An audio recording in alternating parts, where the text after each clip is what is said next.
Šta su pušači skrivili ovom svetu? To je trebalo ranije uvesti. Joj, častila bih. Ja mislim da treba evropski da se ponašamo. Vrlo lepo. Ja sam prestao pušiti pre 6 meseci. Pa zar je od svih otrova koje svakodnevno udišemo duvanski dim najveći problem? Ja mislim da je to ozbiljno ugrožavanje mojih ljudskih prava. I prava još jedno pola stanovnika Srbije, ako ne i više od pola stanovnika Srbije, koji se sigurno puše.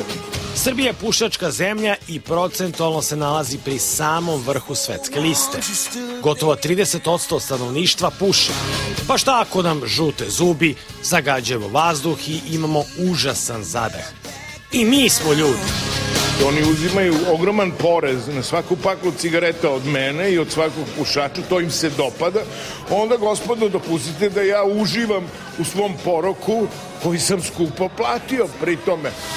Dakle, da rezimiramo, reč je o čistom kršenju ljudskih prava. Svako ko poželi da se uguši ugljen monoksidom mora da ima pravo da to i uradi. I ja ću prvi povesti prosvjede na Trgu Republike, protestovati ispred Skupštine sa milionima srpskih pušača i pušačica.